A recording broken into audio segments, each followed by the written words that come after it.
Good afternoon. Good afternoon. I'm so sorry for haven't been here for about 2 weeks now.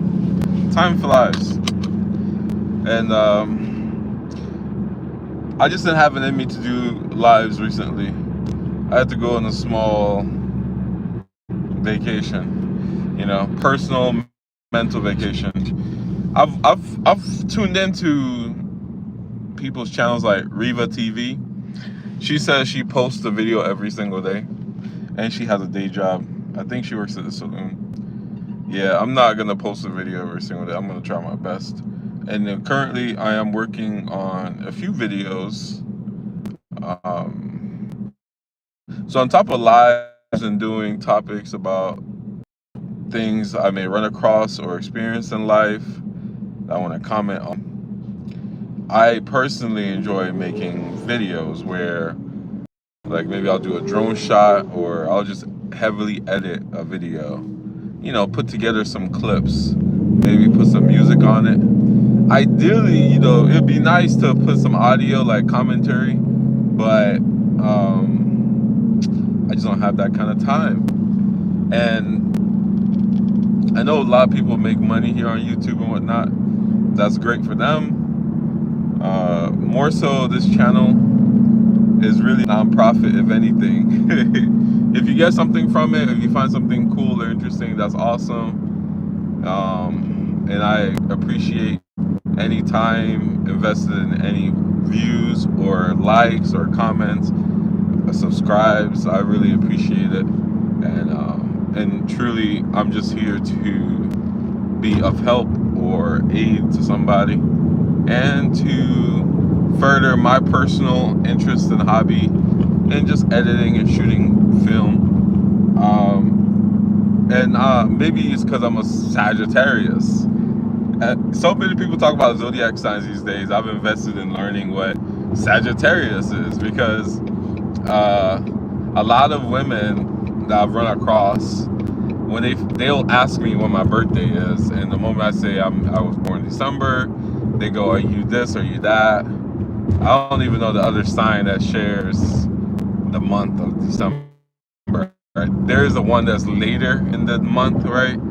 And so from, let's say, mid-November, something like that, maybe, to late December is Sagittarius. Well, one thing about Sagittarius is we are very passionate people, and for me, that may explain why I have a lot of hobbies that I can be very passionate about, or topics I get very passionate about, and I explore them seasonally. And so I just say that to say, so sometimes I want to do a lot of lives, sometimes I want to make a lot of edits of films, clip together some things. Sometimes I like to go out and shoot drone shots. Then I like exploring different and varying things. It could be working with bows, or maybe food videos, or maybe workout videos. It depends on what's going on. And also, maybe it's not me being a Sagittarius, maybe it's because I'm Igbo. A lot of my Igbo kindred, we all have very varying but shockingly cool hobbies. Like, I have, and you would never, I say shockingly because you never imagine this person would do it. For example, one of the biggest guys in my family, he's about 3 inches taller than me, football player back in the day, and now he's in the army, and he makes pottery. He's a pottist. Is that kinning? I know, like, one of the things he uses a kin or something, kinsing. So, or like, the thing where you put your hand on it and you meld the thing, kinning, maybe that's what it's called. And he creates cups, plates, vases. Then he goes in, he kins it, or I don't know if kinning is I think kinning or something is like the applying heat to it. So then he applies the heat, then he glazes it. And you would never imagine he does this. And he's been doing this for years. On top of that, he also likes chess. Well, I'm not a potter, but for me to know there's something called kin means I've put in a little bit of effort to learn just what he does, and I've bought and contributed to his efforts, right? Now, when it comes to chess, then you look at me, and I'm the guy who's put in years and years into chess, whereas he's put in years and years into pottery. So we'll play chess, I'll outclass him, but he still is very interested. And then obviously he outclasses me in pottery, and he sells pieces now for thousands of dollars, you know? So it's just, you would never look at me, right? Football, wrestling, pottery, chess, engineering, nerd, anime, coding. You would never look at me and go, oh, that's that guy.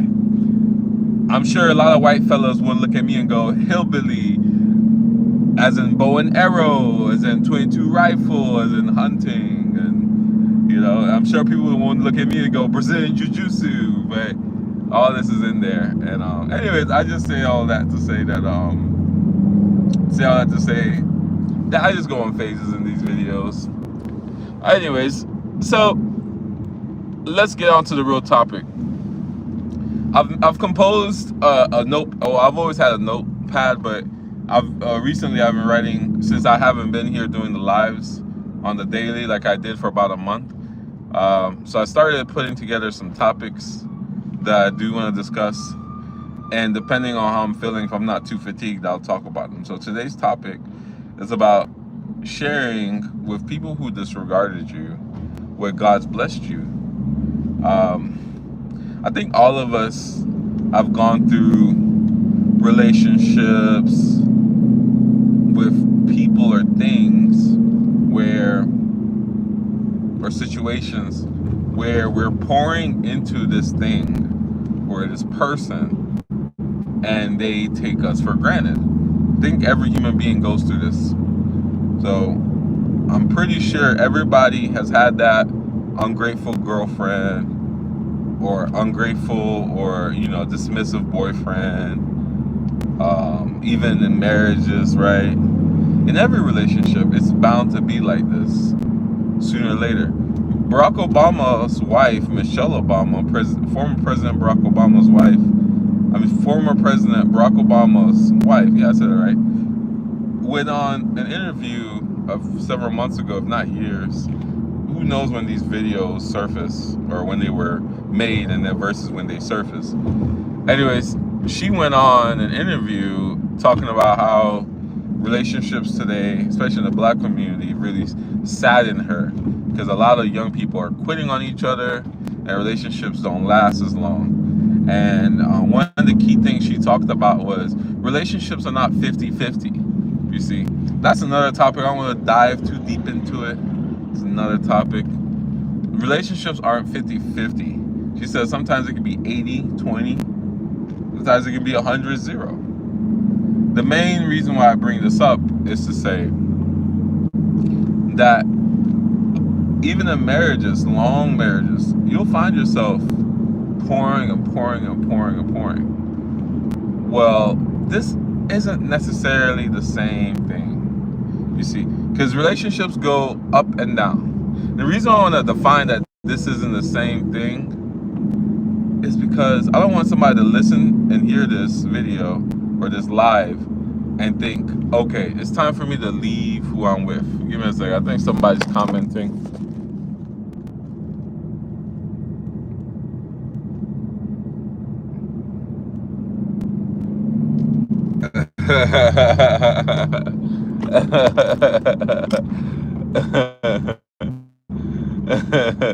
Man, this man's funny.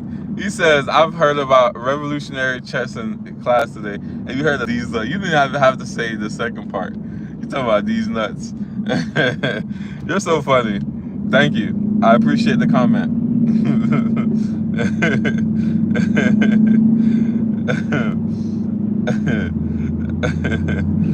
That's funny. Oh boy. So anyways, where was I? So I want to make a distinguish. I want to distinguish the two scenarios. Being in a relationship, like for example, boyfriend, girlfriend, wife, husband, mother, children, cousin, whatever. Being in those kind of relationships, pour into somebody, and they seem not to be receptive, is not the same thing as what I'm trying to get to. Because in every relationship, there's going to be 50-50, 40-60, 80-20, 90-10, 100-0. And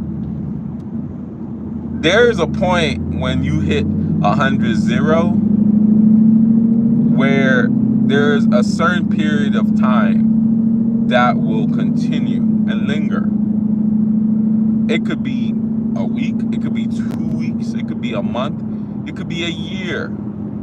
There comes a point where that will linger substantially. And then years later, it's back to 50-50. Or maybe even the other side, instead of doing 100-0, now it's 0-0. Instead of 100-0, maybe it's like 20-80, and maybe it'll even reverse. Those are, the hot and colds of relationships. Instead, what I'm talking about is when not only is it 100-0, right? It's 100-0 somebody you just met, you don't know, who refuses to be even engaged in a relationship with you. And that doesn't just mean boyfriend, girlfriend. That could be an absent father, negligent mother, dismissive cousin or sibling. It could be with anybody. You want the relationship, yet they don't desire to have that relationship with you. There's a point where there is a line drawn, and now the question is, are you willing to acknowledge this line? And frankly, I've always struggled with this, especially at the points where the relationship should end and should not continue, right? Well, like I was saying, there's a point where 100-0, you're putting 100% effort, they're putting no effort, right? The difference between that and, let's say, mother-son situation is, you put 100, they put in 0, then they completely go away. Like, no contact, no nothing. Then they come back. And again, you're pouring. You put in 100, they put in 0. Then they go away again. You get used to being alone and not operating with this functioning or working with this person, and then they come back. And then you put in 100-0, and they do it again. That becomes a pattern, right? And that sort of scenario is qualified to fall under what I'm talking about here. All of these can be distinct, or they can all be all-encompassing. You can have the pattern abusive relationship or situation, whatever, encounter. At the same time, right, you can have that, I don't even know you, and I'm pouring all this into you. Regardless of how you get to the state where you find yourself putting in so much into a person or a thing and getting back little to no reciprocation. And I really want to make, because let's say you're a parent, you do find yourself oftentimes pouring to your children. And especially as a father, we always talk about moms. No, I'm a man. I'm going to talk about the man's perspective. Moms definitely get their day. Mother's Day, Valentine's Day, hell, Thanksgiving, Christmas. Anytime there's a holiday with family, it's really Mom's Day. Right after Black History Month, next it's Women Month, So women definitely get their time. When it comes to the man, the father, it really is a thankless job. And we have to take on we have to basically acknowledge and accept that what we have to give to the world, especially our children, may potentially be received as resentment, especially when the woman is not in line with you. And so as you're trying to teach or instill certain traits into your children, especially your son, such as discipline, right? Honor, not lying and cheating, right? Working hard, dedication. If the woman's not in line with you, she will undermine you, and that will definitely brew unnecessary resentment with your children. And by the time they realize what's going on and how they went astray, the damage is done. It's irreparable. And if they do ever recover, it'll be 40, 50 years down the line. Add 40 years onto your life whenever you have your children or that break occurs. You'll be 80, 90 years old before you finally get your day. You know, and the day just means being acknowledged by your children. So it's not really those kind of situations where you're pouring and pouring, because at some point it's a duty. Even with the children's perspective, children can find themselves feeling unheard, right? Feeling like they're doing, but their parents still want more. And then when they want something, maybe the parents don't really accept, and the parents may say that, oh, one day you'll understand. So even if one day you'll understand, you still have those very valid feelings and conflict in your heart and your mind about wanting something now and being told you'll understand later, especially if you feel like you have been putting in. So these things are very healthy, they're very normal and natural, and that's not what I'm talking about. I'm talking about, let's say you meet a girl and after a week you've given her $200-300+ dates. You've planned everything. You've brought her over. You've cooked for her. Yet she doesn't reciprocate. She's not trying to make any plans. She's not the one calling. She's not the one texting you. Same from the woman's perspective as well. And maybe I'll dive into this a little bit. So same with women. If you're a woman and you're pouring into a man and you feel neglected, you feel like maybe he has other men and you just want a guy that's just going to be for you, and you guys already know how I feel about that stuff, and you feel like you just want a guy that's going to be for you and all that, and you feel like you're just number 2, if not number 4, number 5, right?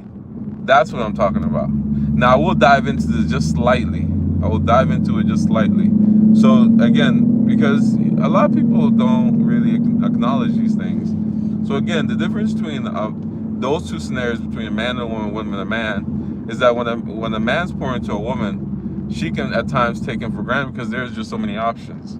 Women feel like there are so many options. No. The reason why a woman will feel neglected with the man she's with or trying to be with is because that man has options.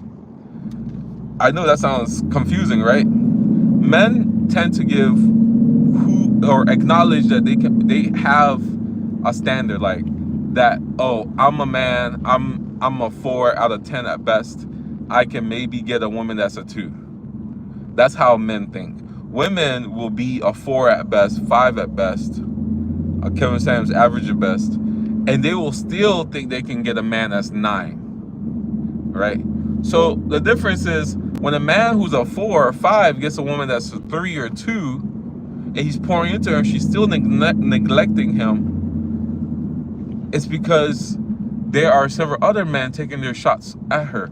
And so because there are several other men, every day she goes out and somebody still speaks to her, somebody still opens the door, somebody's still being nice to her, she, instead of realizing that she's a 3 or 2, now thinks that she's an 8, if not a 10. And many women, if not most, will say that they're a 10. In American Western society, women think that they all think they're a 10. They don't think they're 8. They all think that even the 600-pound ones think they're a 10, right? So the difference is when the woman goes after this man that she thinks that she should be getting, no. This is the man that every other woman wants. Every single woman wants this man. And so when he's not giving you energy or effort or attention, it's because you're shooting too high. Meanwhile, it's not necessarily the same scenario for the man. However, both of these things still qualify for this example. And this example is saying you've been pouring in a lot of effort into this man or woman. They don't ever really reciprocate. Wow. So 2 firefighter trucks have basically, one second, let me see if I can show you guys. Well, it doesn't matter now. 3 have basically blocked off the highway, and they're like 5-6 trucks. I don't know if there's a fire going on or a car maybe, or because it seemed like they were spraying the bush, right? It seemed like they were spraying the offside of the highway. They were spraying the trees, and I didn't see any cars. Like that seemed like they were on fire or something. But I hope if there is an accident, I hope people are fine. And I feel really bad for anybody going to work or coming back from work right now, because that side of the highway is really backed up. Anyways, regardless of the situation, you've been pouring into somebody, you've been taking them on dates, you're giving them your body, or whatever it is you think is valuable about yourself, and you've really gone over the top, right? And then something positive happens in your life. Let's say the woman left you because you got a job, and she said that, oh, you a deadbeat, oh, you just work at McDonald's. And then you finally get that tech job that you've always wanted, that nursing job you've always wanted. The last thing you need to do is go run over to that woman and be like, hey, I finally got that job. Do you want me? Same for a woman. Let's say a woman, you've been throwing it back on this man, and you really love him because you don't realize that sex morphs your mind, and you really value what other people value. So if other women value this man, the sex that you're gonna have with him, even if it's okay, it's gonna be superb in your mind, and you're gonna get wrapped all over trying to be in a relationship with this man. Okay? And let's say a decent guy comes up and you finally acknowledge or recognize this person. He's not ugly because you recognize him, right? You acknowledge he exists, and you're like, oh, this guy likes me. The last thing you need to do is go start texting the man talking about, but if he don't want me, I'm gonna go somewhere else.